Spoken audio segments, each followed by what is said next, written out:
Nitong linggo lamang ay ipinakita ng Philippine Navy ang kanilang kapabilidad pagdating sa pagdepensa ng ating territorial waters matapos kanilang gamitin sa pinakaunang pagkakataon ng kanilang armas na kung tawagin ay SSM-700K Sea Star anti-ship missile na nakakabit sa mga Rizal-class frigate. Sa sobrang lakas ng mga Sea Star missile ay dalawang ganito lang ang kanilang ginamit upang palubugin ang target na vessel. At base sa inyong nakikitang video, ay napakalakas ng impact ng mga nasabing missile. Nagbunyi naman ang Philippine Navy sa matagumpay na pagsasanay na ito dahil naipakita nilang may kakayahan silang magpalubog ng mga kalabang warships at inaasahang daragdagan pa ito sa mga susunod na taon sa ilalim ng AFP Modernization Program. At sa mga hindi nakakaalam, ang paparating na dalawang bagong warships mula sa South Korea na kung tawagin ay mga HDC 3200 sa ngayon ay armasan ng nasa 8 Sea Star anti-ship missile kaya mas mapapalakas pa ang firepower ng ating Philippine Navy. Maliban pa dito, ang nasa 6 na offshore patrol vessel na in-order din ng Philippine Navy ay pwede ding armasan ng mga Sea Star missile at bagay na bagay ito sa ating bansa dahil nasa $1.75 million lang ang bawat isa nito o nasa 100 million pesos na mas mura kung ikukumpara sa ibang anti-ship missile ng ibang bansa.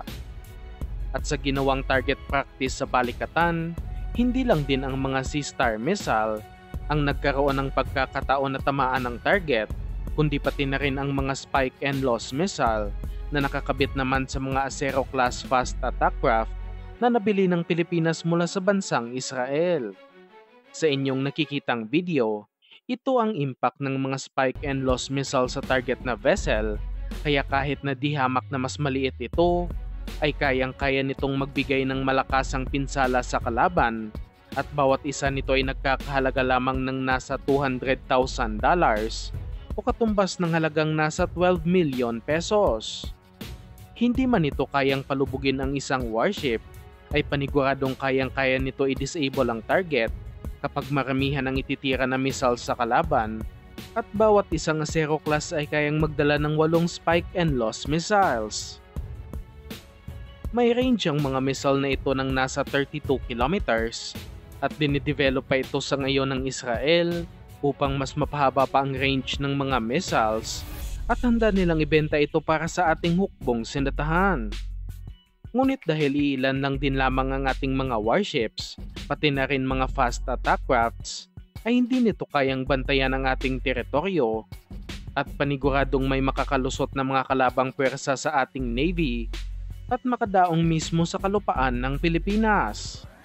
Nakapag-ensayo na rin naman ang Philippine Army pagdating sa coastal defense kung sakaling makalapit ang mga kalaban sa ating dalampasigan gamit ang kanilang mga Atmos 2000 self-propelled howitzer na nabili din mula sa bansang Israel. Ngunit ang problema sa mga Atmos howitzers ay aabutin pa ito ng ilang minuto bago makapag-set up at bago pa man sila makapaghanda na tumira sa mga kalaban ay matagal na silang tinamaan ng mga missiles o airstrikes ng kalaban. Ang isa pang problema dito ay hindi din accurate ang mga Atmos upang tamaan ang mga gumagalaw na target, kaya hindi ito epektibo bilang isang coastal defense battery.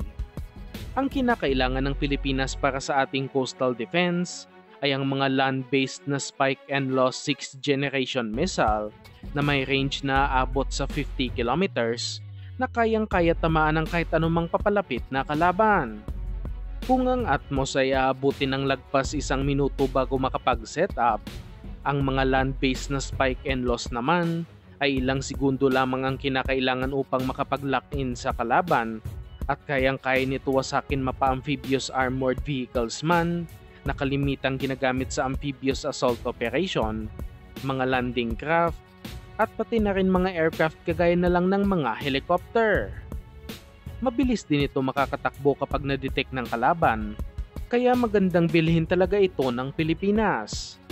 At dahil nga sa gawang Israel ang mga ito, at pati na rin ang ating mga drones na binili noong panahon ni Pangulong Duterte, pwedeng kumonekta ang mga land-based na Spike and Loss sa mga Israeli drones at makita ang posisyon ng mga naglanding na armored vehicles sa ating mga dalampasigan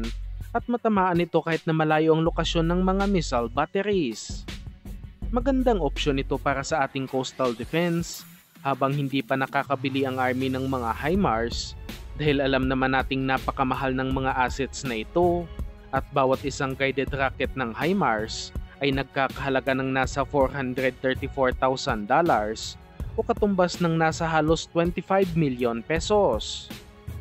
Napakasayang ng mga HIMARS rockets kung gagamitin lang ito laban sa mga landing craft at mga amphibious armored vehicles, kaya magandang opsyon ang mga spike and loss missiles dahil sa kayang-kaya ito bilhin sa ngayon ng Pilipinas. Umaasa tayong isa ito sa ikukonsidera ng ating hukbong sandatahan ngayong papasok na Horizon 3 ng AFP Modernization Program at sana'y mabigyan na rin kaagad ng pondo dahil sa mas tumitinding tensyon ngayon sa Indo-Pacific region. Dapat ding dagdagan palalo ang ating mga Acero class at lahat ay lalagyan ng mga spike and loss missiles dahil sa nagbigay ng technology transfer ng Israel sa bansa na kung saan pwede na gawin ang mga Acero class dito sa Pilipinas at nakapagpatayo na rin sila ng shipbuilding facility sa Cavite. Sa pamamagitan nito, mas mapapamura ang Pilipinas sa paggawa ng mga Acero class at ang gagawin nilang ay bumili ng mga spike and loss mula sa Israel na ikakabit sa ating mga nagawang vessels.